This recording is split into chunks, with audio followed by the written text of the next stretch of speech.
गांव में बहुत ही प्रेमियों के बीच में एक बार मैं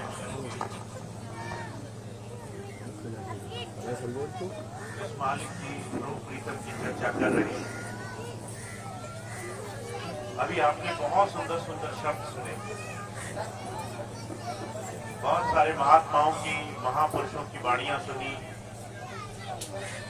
अलग अलग शब्दों के माध्यम से, अलग अलग महापुरुषों के अनुभव वाणियों के माध्यम से हमारे जीवन का क्या महत्व है, हमारे जन्म लेने के पीछे क्या विशेष कारण है, ये बात अलग अलग तरीके से बड़े आराम से सहज शब्दों में बयान की गई है। हर एक इंसान जिसका जन्म है उसको एक समय के बाद अपने शरीर को छोड़ना है। जन्मने से और मरने के बीच में जो भी हम अपने जीवन में समय गुजारते हैं उसकी उपयोगिता क्या है, इस बात को महापुरुषों ने शब्दों के माध्यम से बहुत आसानी से समझाने की कोशिश की है। एक तरीका तो ये है कि हम संसार में आकर संसार के भोगों की कमाई करें, रुपया, पैसा, धन दौलत, पदवी, मान, बढ़ाई, बहुत सारी चीजें संसार की। और दूसरी तरफ हमें ये बात समझ आए कि हमारा जीवन दुनिया की इन तमाम दौलतों के बाद भी अधूरा है। आज हमें सुबह सुबह की बात है, एक बड़े सज्जन भाई आए मिलने के लिए। 80 वर्ष से ज्यादा की उम्र उनकी, देश की सेवा में उन्होंने अपना बहुत सारा समय गुजारा, 3 लड़ाइयां लड़ी देश के लिए। बहुत उनके पास पुश्तैनी, धन दौलत, रुपया, पैसा। जब सुबह सुबह आए तो कहने लगे कि भैया जी मेरे पास सब कुछ है, पैसा है, खूब अच्छी नौकरी करी, बाल बच्चे बड़े हो गए, सबके नाम सब कुछ कर दिया। 80 वर्ष के जीवन में इतना सब कमाने के बाद भी हम अपने जीवन में इस मकाम पर हैं कि हम अपने आप से प्रश्न पूछते हैं कि इसके आगे क्या होगा। पैसा भी मिल गया, सुख साधन की जितनी सोच थी वो भी मिल गई, पर जीवन वहीं का वहीं है। आज भी अपने जन्म लेने के उद्देश्य की हम खोज कर रहे हैं। महापुरुष आते हैं, आपके जितने भी धर्म ग्रंथ, जितने भी महापुरुषों की वाणियां, जितने भी संसार में पूजा पाठ, जप तप, नियम संयम के साधन हैं, आपको इस तरफ इशारा कर रहे हैं कि जीवन के रहते रहते आपको उस प्रभु के भेद को, उस रहस्य को जान लेना है। अर्जुन कहा करते थे, ये संसार जो हम आप देख रहे हैं ये एक राई के दाने के बराबर है। परमात्मा का ये बनाया हुआ पूरी सृष्टि ये बहुत विशाल है, बहुत बड़ी है, और उसमें सिर्फ हमारा ज्ञान राई के तिल बराबर है। सुकरात एक बहुत बड़े दार्शनिक हुए, उनके पास एक आदमी गया, कहने लगा आप तो बहुत ज्ञानी हैं।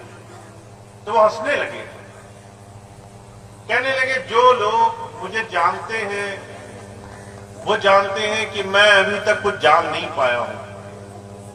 मैं सिर्फ सागर में उस बूंद की तरह एक छोटे से जीवन के एक क्षेत्र में सिर्फ बड़ी सीमित सी जीवन में जी रहा हूं और उससे ज्यादा मुझे भेद नहीं है। महाराज जी दूसरी तरीके से इस बात को समझाया करते थे। एक बार एक कुएं में एक मेंढक था, ऊपर एक हंस आकर के बैठा। वो मेंढक ने पूछा बाहर की दुनिया कैसी है? तो जो है हंस कहने लगा बाहर की दुनिया बहुत सुंदर है, बहुत बड़ी है, बहुत विशाल है। तो मेंढक ने यह जानने की कोशिश करी कि कितनी विशाल है। अब पानी में, कुएं के पानी में उसने एक गोल जो है चक्कर मारा छोटा सा, कहने लगा क्या इतनी बड़ी दुनिया है? हंस कहने लगा इससे तो बहुत बड़ी दुनिया है। मेंढक ने और थोड़ा बड़ा चक्कर मारा, कहने लगा क्या इतनी बड़ी दुनिया है? तो हंस कहने लगा ये भी छोटा है, इससे भी बहुत बड़ी दुनिया है। मेंढक ने सारा चक्कर मार दिया कुएं का, कुआं का जो है चारों तरफ कोना कोना देख लिया, कहने लगा इससे बड़ी तो नहीं हो सकती। हंस ने कहा अभी तो तुम समझ ही नहीं पाए कि संसार कितना बड़ा है। मेंढक ने यह बात सुनी, डुबकी मार करके पानी में चला गया, कहने लगा चल झूठे, जब तुझे पता ही नहीं कि इससे बड़ी कोई चीज हो ही नहीं सकती तो तू झूठ बोल रहा है। हुजूर कहा करते थे हम और आप जिस भौतिक जगत में जी रहे हैं, हमने जहां तक अपना दायरा फैलाया है, जितना हम संसार को जान पाए हैं, जितना हमने समझा है कि इसको संचय करने, कमाने, इकट्ठा करने, जमीन जायदाद बना लेने, मान पदवी बना लेने से ज्यादा संसार में कुछ नहीं। वो कुएं के मेंढक की तरह बड़े सीमित दायरे में इसी को संसार मान रहे हैं। जब संत आते हैं, हुजूर कहा करते थे वो अंतर्दृष्टा होते हैं। जो अंतर से उस प्रभु देश का भेद पा गया है, उसके लिए संसार की सीमा बहुत बड़ी है। अगर आपका घर हो, एक मंजिला मकान हो, आप छत पर चढ़ जाएं तो 4-5 आसपास के घर दिखने लग जाएंगे। अगर आप शहर जाएं तो 10 मंजिले मकान होते हैं। जब 10वें मंजिल की छत पर आप चढ़ेंगे तो आपको आपका मोहल्ला दिखाई देने लग जाएगा। जब आप किसी 20 मंजिल इमारत की छत पर चढ़ेंगे तो आपको आपका शहर दिखने लग जाएगा। हुजूर कहा करते थे क्या वो शहर पहले से नहीं था? क्या वो मोहल्ला पहले से नहीं था? जब आप अपने घर के सामने जमीन पर खड़े थे तो दृष्टि की सीमा बड़ी छोटी हो जाती है। हमारा नजरिया भौतिक जगत का नजरिया है। इसलिए जब महापुरुष आते हैं तो अंतर जुड़ने की बात कहते हैं। कहते एक तरीका तो यह है कि आंख खोल करके संसार में भागते रहो। अगर सोना चांदी मिल गया तो इसी को कीमती मानो, थोड़ी जमीन मिल गई तो अपने आप को राजा मानो। एक दूसरा नजरिया है आपको अंतर का कुछ रस मिल जाए, अंदर तुम जुड़ जाओ। जहां माताएं बहनें बिंदी लगाती हैं, भाई तिलक लगाते हैं, वहां से तुम अंतर उस प्रभु देश में जाने लग जाओ। अंतर की अनुभूति तुम्हारे जीवन में आ जाए। तुम उस 20 मंजिले मकान की छत तक चढ़ने वाले व्यक्ति की तरह ऊपर उठ करके देखो तो तुम्हें पता चले कि जिस घर, जिस संसार, जिस धन दौलत, जिस जमीन जायदाद, जिस मान बड़ाई को हम सब कुछ मानकर जीते हैं, उसकी तुलना प्रभु के इस बड़े खूबसूरत संसार में एक तिनके के बराबर है। और उसको मिल जाने के बाद, उस प्रभु भेद को जानने के बाद हम इस चीज को जानना नहीं चाहते। तो जो कहा करते थे संतों महापुरुषों के पास एक नाम की दौलत होती है। वो नाम हमारे जीवन में हमें हर रोज कमाना है। इसलिए भगवान श्री कृष्ण ने कहा ये कर्म भूमि है, यहां पर आप जो करोगे उसी के अनुरूप आपको फल मिलेगा। अगर आपने किसी से बैर माना तो आपके जीवन में आपका परिणाम यही होगा कि दूसरा भी आपको उतना ही फल देगा। आपने किसी से लेन देन रखा, वहां तक जीवन सीमित रहेगा। आपने धन दौलत जमीन जायदाद तक लेना देना रखा, वहां तक सीमित रहेगा। बुजुर्ग कह रहे हैं अगर आप इनसे ऊपर उठने लगे और इस संसार में अपने समय रहते उस प्रभु से जुड़ने लगे तो आपका जीवन उस प्रभु धारा से ओतप्रोत हो जाएगा। अंतर आपके जीवन में वो आनंद प्रकट होगा जिसकी तुलना संसार में नहीं की जा सकती। उस प्रभु देश के उस अंतर अनुभूति के आनंद को गुरु नाम से पाया जाता है, गुरु नाम की कमाई से पाया जाता है।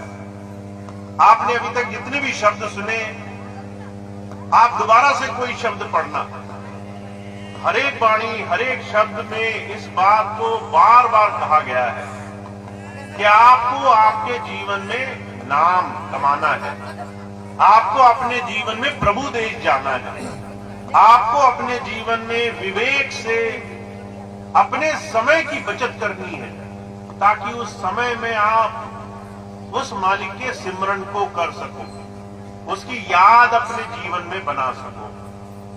अर्जुन कहा करते थे इसके लिए एक बहुत जरूरी, एक बहुत आवश्यक चीज हमारे जीवन में आ जानी चाहिए।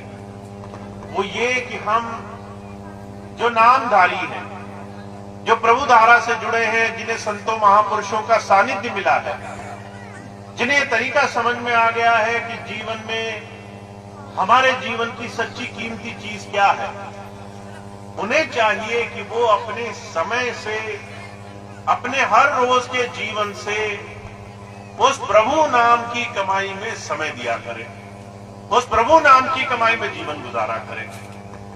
महाराज जी कहा करते थे दो चीजें ऐसी हैं जो इंसान को सबसे पहले अपने जीवन में स्वीकार करनी चाहिए। पहली चीज ये, समय सीमित है। आपके पास जो समय है वो समय आपके हाथ से निकलते देर नहीं लगेगी। आप किसी के पास बैठे, किसी से दुनिया की तमाम चर्चाओं में लग जाए, हारी बीमारी, दुनियादारी, मुकदमेदारी, राजनीति, हजारों मुद्दे हैं। आप जरा सा चर्चाओं में लग जाएं, आपके हाथों से घंटों फिसल जाएंगे। आपने जरा सा किसी से दुनियादारी की बात शुरू करी, बुजुर्ग कहा करते थे ऐसे क्षण क्षण करके, ऐसे पल पल करके जीवन से समय इंसान का गुजरता जाता है। पहले क्षण गुजरते हैं, फिर घंटे गुजरते हैं, फिर दिन गुजरते हैं, फिर महीने गुजरते हैं, और कब देखते देखते कोई इंसान 10 से 20, 20 से 50, 50 से 60, 60 से 80 अपने जीवन के आखिरी पड़ाव पर आ जाता है, खबर नहीं लगती। अगर विश्वास नहीं होता तो किसी वृद्ध पुरुष के पास जाकर बैठो, उससे पूछो भाई जीवन कैसा गुजरा, तो कहेगा पलक झपकते निकल गया। अभी कुछ समय पहले मैं जवान था, अभी कुछ समय पहले मैं वयस्क था, अभी कुछ समय पहले मैं हष्ट-पुष्ट था। मैंने जो है ये समय कैसे गुजरा इसकी खबर ही नहीं लगी। जब कोई अपने जीवन के आखिरी पड़ाव पर आ जाता है तब उसे इस बात की सुध आती है। परजोर कहा करते थे समय अगर आपके हाथ से छूटता गया तो आप चाह करके भी अपने जीवन में ये सच्ची धरोहर, ये सच्ची दौलत नहीं कमा पाओगे। आपको ये दौलत कब कमानी है? मुझे एक भाई मिले, स्वामी जी से उन्होंने नाम ले लिया। नाम लेने के बाद बहुत सारा संसार में व्यापार, कारोबार, दुनिया के बहुत सारे कामों में लगे रहे। मैंने उनसे कहा नाम तो आपको मिल गया पर आप सत्संग में दिखाई नहीं देते, सत्संग में बहुत कम आते हैं, भजन सिमरन की क्या स्थिति है? कहने लगे नाम ले लिया स्वामी जी से, अब धीरे धीरे करेंगे। मैंने कहा क्या विचार किया है, क्या सोचा है? कहने लगे कुछ काम पूरे हो जाए, कुछ काम से फारिग हो जाए, नौकरी चाकरी लग जाए बच्चों की, घर के काम अपने आप चलने लगे, मेरे ऊपर निर्भर ना रहे। मैंने कहा फिर क्या विचार किया है? कहने लगे थोड़ा सा समय गुजर जाए, बुढ़ापा आ जाए, जब हमारे जीवन में थोड़े काम धाम कम होंगे तब हम भक्ति करेंगे। बरजूर कहा करते थे जब बुढ़ापा आता है, वृद्धावस्था आती है, न हाथ काम करते हैं न पैर काम करते हैं, न शरीर काम करता है, न सुधि काम करती है, न उस वक्त संसार की तमाम चीजें जिन्हें हमने जीवन भर कमाया उसको हम छोड़ पाते हैं। हम दुनिया में उलझे रहते हैं। ऐसी स्थिति में जहां हमारा हर एक पल, हर एक ख्याल संसार की तमाम चीजों में बड़ी तेजी से जा रहा है, ऐसे में महाराज जी कहा करते थे, समय को संभाल के रखना। तुम्हारा आज का दिन ही तुम्हारे लिए सबसे योग्य और विशेष है। तुम्हारा आज का दिन अगर शाम तक तुमने कुछ नहीं किया तो ये दिन तुम्हारे हाथ से फिसल गया। और एक दिन की कीमत महापुरुषों ने बहुत बड़ा करके बताई है। क्या एक एक क्षण की कीमत, एक एक दिन की कीमत उससे पूछो जो अपने जीवन के बड़े बुरे वक्त में है। बहुत से ऐसे लोग हैं, मैंने देखा जब वो स्वस्थ रहते हैं उन्हें इस बात का ख्याल नहीं रहता। जब बीमार होते हैं, जब अस्पताल पहुंच जाते हैं, जब सांस उखड़ने लगती है, जब शरीर साथ देना बंद कर देता है, जब दवाइयां लगनी बंद हो जाती हैं, तब वो कहते हैं किसी तरह से एक सांस अच्छी मिल जाए, हमारे जीवन में एक दिन अच्छा कट जाए, हमारे जीवन में एक दिन स्वास्थ्य लाभ मिल जाए। तो जो कहा करते थे भाई समय का जो एहसास है, समय की कीमत है, उनसे पूछो जो अपने जीवन में बुरे वक्त में पहुंच चुके हैं। ऐसे समय में आप अपने समय का बहुत बहुत ख्याल रखो। दुनिया के खूब काम करो, साथ साथ अपने जीवन का 10वां हिस्सा निकाल करके परमार्थ में लगाओ, अच्छे काम में लगाओ जिस काम के लिए संसार में आए हो। तो जो कहा करते थे वैसे तो आपके जीवन के 24 घंटे हर रोज के गुजरते हैं, पर आपने 10वांश भी अपना परमार्थ में लगा दिया तो उससे भी आपका बहुत काम बन जाएगा। अब 10वांश कितना हुआ? 2 से ढाई घंटे। 2 से ढाई घंटे आपको जीवन में सेवा के पथ पर लगना है। इसलिए स्वामी जी महाराज कहा करते थे, मानव सेवा प्रभु भक्ति है। अगर आप सेवा के पथ पर लग गए हो तो प्रभु का जुड़ना पाना कोई मुश्किल काम नहीं। आपको 3 तरह की सेवाएं करनी है। पहली सबसे आसान सेवा बहुत आसानी से हो जाती है, वो है तन की सेवा। किसी जरूरतमंद को देखो, किसी दुखी को देखो, किसी असहाय को देखो, किसी तकलीफ में पड़े हुए जीव को देखो तो उसकी सेवा में थोड़ा समय लगा दिया करो। अपने शरीर से उसकी सेवा कर सकते हो तो कोई बुरा काम नहीं। दुष्कर्म से शुभ कर्म बेहतर होता है, किसी बुरे काम से अच्छा काम बेहतर होता है। मैंने देखा लोग घंटों घंटों चौपाल पर इधर उधर दुनिया की चर्चाएं करते गुजार देते हैं। वहां संतों महापुरुषों के जीवन में वो ऐसा समय ढूंढते कहां किसी की सेवा कर सके। महाराज जी का नियम था, रोज नौकरी किया करते थे और नौकरी में सुबह शाम का वक्त निकाला करते थे किसी दुखी असहाय, किसी जरूरतमंद की सेवा में। अस्पताल में जाया करते थे तो जहां जनरल वार्ड होता है सरकारी अस्पताल में, बहुत से गरीब लोग रहते हैं। कई बार खाने को नहीं होता, कई बार दवाई नहीं होती, कई बार कोई देखभाल करने वाला नहीं होता। तो महाराज जी ऐसे लोगों के पास जाके बैठ जाया करते थे, ऐसे लोगों के साथ समय गुजारा करते थे, ऐसे लोगों के साथ अपने थोड़े थोड़े समय से कैसे भी वो सेवा कर सके उसके हर एक साधन बनाया करते थे। तो ये महाराज जी ने एक बड़ा सुंदर आसान तरीका बताया, आप तन की सेवा कैसे कर सकते हो।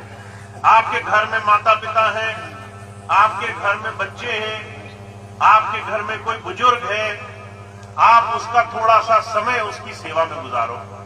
फिर कोई अनजान पुरुष है, जानकार है, कोई जरूरतमंद है, उसको थोड़ा सा भी सेवा से आप अपने जीवन में लाभ पहुंचा सकते हो, वो आपके जीवन में आपकी साधना में जुड़ जाएगा। वो आपके जीवन में आपको सारे संसार के काम करने के साथ साथ पवित्रता की तरफ लेकर जाएगा। फिर दूसरी आसान सेवा जो स्वामी जी ने बताई वो है धन की सेवा।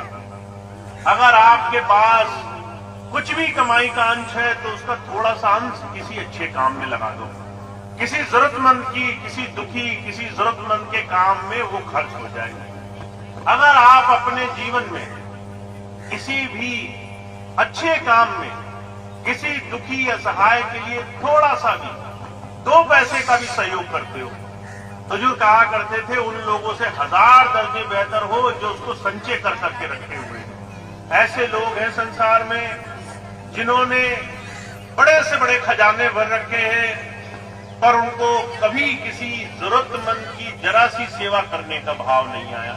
हुजूर कहा करते थे ऐसे धन का, पैसे का, ऐसे खजाने, ऐसे बड़े से बड़े साम्राज्य का कोई लाभ नहीं है। इसलिए महाराज कहा करते थे वो जीव बड़भागी है, वो जीव सबसे सुंदर हृदय रखता है जो किसी अच्छाई में, किसी के दुख में, किसी की सेवा में अपने जीवन को जोड़ने का प्रयास करता है। फिर तीसरी बात महाराज जी ने कही, मन की सेवा। मन की सेवा है मन से उस प्रभु को, उस मालिक को याद करना, अपने मन से अपने समय का थोड़ा थोड़ा समय अपने मालिक का शुक्रगुजार करने में लगाना। हुजूर मिसाल एक बड़ी सुंदर फरमाया करते थे, कहा करते थे आजकल अगर आप कहीं चले जाओ तो आपको बहुत से लोग मिलेंगे जो हमेशा दुख, तकलीफ, शिकायत करते हुए मिलेंगे। बहुत से लोग ऐसे मिलेंगे जो कहेंगे हमें तो कुछ मिला ही नहीं, हम तो बड़े दुखी हैं, परेशान हैं, हमारे जीवन में संकट ही संकट है, हमारे सारे काम बिगड़ रहे हैं। हुजूर कहा करते थे मनुष्य की प्रवृत्ति होती है, जब उसे कुछ अच्छा मिलता है तो वो दबा के रख लेता है, जब कोई बुरी चीज होती है तो उसको खूब गाता है, खूब उसकी चर्चाएं करता है। और महाराज जी कहा करते थे इसका एक बहुत बड़ा नुकसान है, जिसका चिंतन आप करेंगे वो चीज बढ़ती जाएगी। आपके साथ अच्छा हुआ, आपने मुंह से दबा लिया, आपने कभी उसकी चर्चा नहीं करी, कभी उसका गुणगान नहीं किया, कभी उस प्रभु का धन्यवाद नहीं किया, पर आपके साथ जरा सा कोई चीज खराब हुई, आप उसको घंटों सिमरन करते रहे, घंटों चिंतन करते रहे। तो जो कहा करते थे सोच के देखो बढ़ेगा क्या। अगर बुराई का सिमरन करना है तो बुराई बढ़ेगी, अगर दूसरों की चिंताओं का चिंतन करना है तो चिंतन बढ़ेगा, अगर आपको संसार में कष्टों की याद है तो कष्ट बढ़ेंगे, और अगर आप अच्छाई से उस प्रभु का धन्यवाद दे रहे हो तो आपके जीवन में सुख बढ़ने लग जाएंगे, आपके जीवन में अच्छाई बढ़ने लग जाएगी। तो जो कहा करते थे आपके जीवन में दोनों चीजें हो रही हैं, अच्छा भी हो रहा है, बुरा भी हो रहा है। आपको अपने जीवन में जिस तरफ ध्यान आपका रहेगा वही चीजें आपके मन में घर करके रखेंगे। इसलिए महाराज जी कहा करते थे अगर तुम्हें जीवन में 100 में से एक काम तुम्हारा अच्छा हो जाए तो उसके लिए धन्यवाद दिया करो, उस प्रभु का शुक्र मनाया करो। मैंने कई बार ऐसे लोग देखे बड़े से बड़े एक्सीडेंट से वो बच जाते हैं, बड़े से बड़े कष्ट उनके दूर हो जाते हैं। कई बार अस्पताल जाते हैं, आईसीयू में भर्ती होते हैं, डॉक्टर जवाब देता है नहीं बच पाएंगे, फिर भी उन पर दया मेहर हो जाती है। पर इतनी बड़ी बड़ी चीजें वो भूल करके सिर्फ संसार में पैर दर्द, सिर दर्द, दूसरे तकलीफों का गुणगान करते रहते हैं। अभी एक भाई मिले मुझे, नोएडा में थे, उनकी बहन का एक बहुत बड़ा ऑपरेशन हुआ, ब्रेन हैमरेज हो गया। सुबह सुबह बैठी थी, अचानक ब्रेन हैमरेज हो गया, और सारे जो है जितने भी उनके स्थान के डॉक्टर थे उन्होंने कह दिया अब इसमें कुछ बचा नहीं, इसका जीवन नहीं बचेगा। पर जो है वो दिल्ली तक उसे लेकर गए, 14 घंटे उसका ऑपरेशन चला। ऑपरेशन के बाद स्वामी जी की दया हुई, वो बच्ची धीरे धीरे ठीक होने लगी। अब जब ठीक होने लगी तो वहां दो नजरिए हैं, एक ये कि प्रभु कृपा कर रहा है, उसका धन्यवादी हो, उसका शुक्र करो कि आपके जीवन में बड़े से बड़े उपकार हो रहे हैं। उसके सामने छोटी चीजें जो नहीं हो रही हैं उनकी कीमत बहुत कम है। वो भाई प्रेमी था, उसने खूब उस मालिक की याद करी, स्वामी जी को खूब धन्यवाद दिया, और नतीजा ये है कि बहुत सारे कष्टों के बाद भी सब कुछ उसके जीवन में अच्छा हो रहा है। वहीं दूसरी तरफ अगर हमारे जीवन में कुछ छोटा सा भी नुकसान हो जाए, बीमारी 2 दिन लंबी खिंच जाए, अगर तकलीफ 2 दिन ज्यादा हो जाए, अगर हमारे मन मुताबिक हमारा जीवन न चले, अगर हम सोचते हो आज खाने में बहुत अच्छा खाएंगे, थोड़ी रोटी सूखी मिल जाए, तो छोटी छोटी चीजों पर हम उन तमाम चीजों को मन में घर करके बैठ जाते हैं। तो जो कहा करते थे मन की सेवा ये है चिंताओं की जगह प्रभु नाम का चिंतन होना चाहिए। आपको अपना नजरिया बदलना है। अगर प्रभु दे रहा है तो उसका गुणगान करना है। महाराज जी कहा करते थे, एक भाई उनके पास आए, कहने लगे महाराज गुणगान क्या करूं, सारे जीवन में कष्ट ही कष्ट है। अब नजरिया होता है, आपने अच्छी चीज देखकर भूल गए, खराब चीज एक थी, उसकी 100 मन में बार गणना करी, वो बहुत बड़ी लगने लगी। महाराज जी के पास आया, कहने लगा महाराज मैं किस बात का गुणगान करूं, मुझे तो कुछ मिला ही नहीं।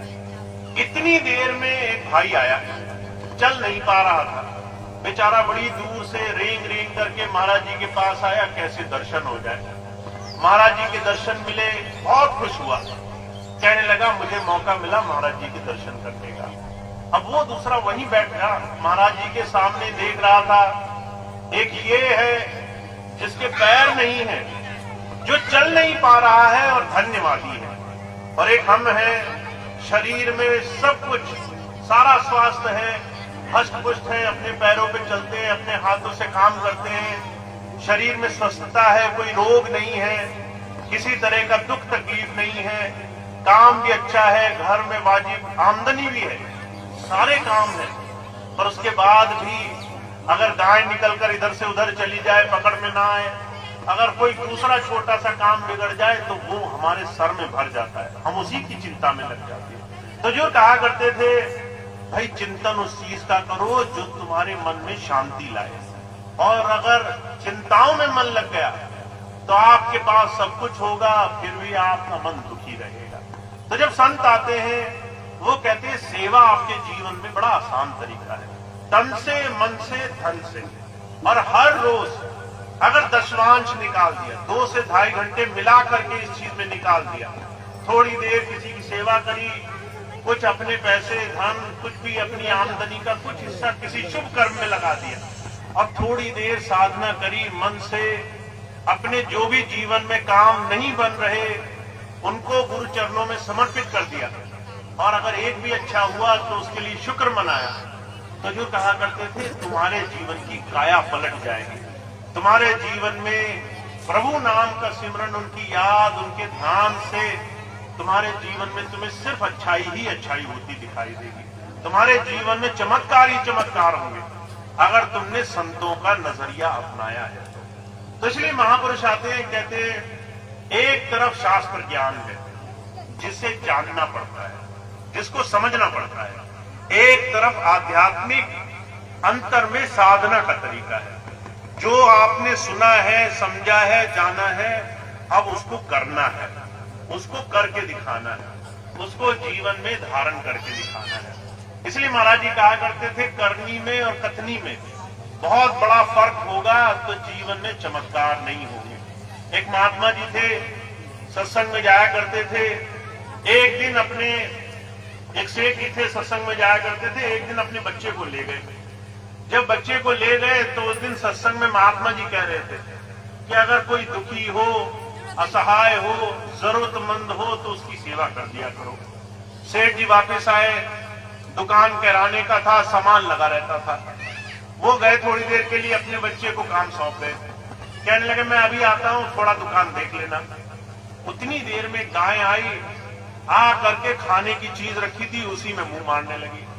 अब बच्चे का ख्याल आया कि जो है इसको मार करके भगाया जाए, कि दूसरे ही क्षण ख्याल आया दुख देने से कोई फायदा नहीं, कितना खा लेगी, जरा सा खा लेगी। थोड़ी देर वो शांत बैठा रहा, इतनी देर में पिताजी लौट आए। पिताजी ने देखा बच्चा सामने देख रहा है, गाय जो है कुछ चल रही है, कुछ खा रही है। पिताजी बहुत नाराज हुए, कहने लगे अंधा है, दिखाई नहीं देता, सामने पशु वो तेरी दुकान से कुछ खा रहा है, उसको तूने हटाया नहीं। तो बच्चा कहने लगा महाराज मैंने आज ही आपके साथ सत्संग में एक बात सुनी थी कि अगर कोई जरूरतमंद हो तो जो है उसको दुख नहीं देना चाहिए, उसको अगर थोड़ा सुख दे सको तो कुछ घटेगा नहीं, सिर्फ बढ़ेगा तुम्हारा।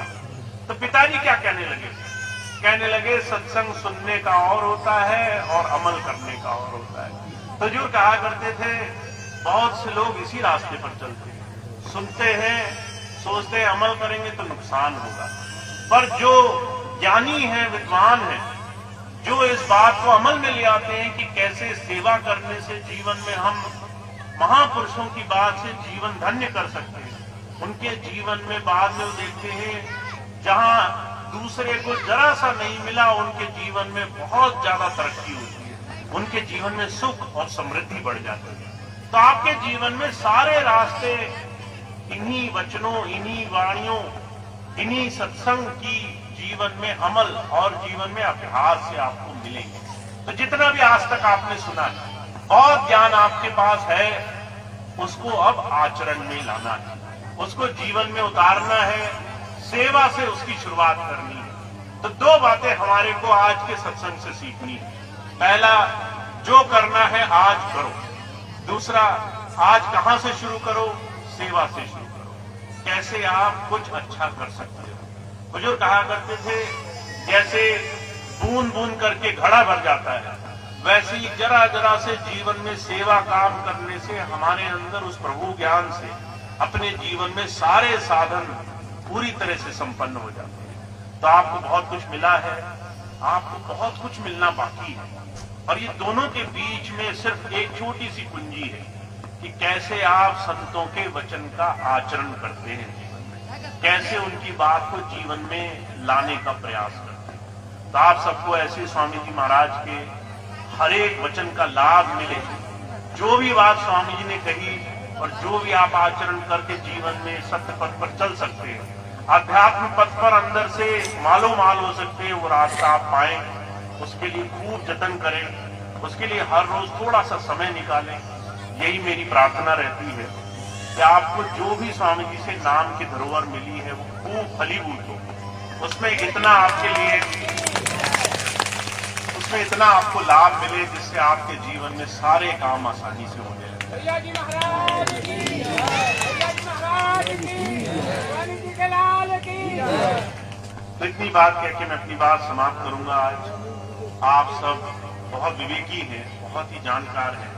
आप इस बात को कैसे अपने जीवन में लाएंगे, इसके लिए आपको रास्ता मिला हुआ है। एक दो सूचनाएं और हैं।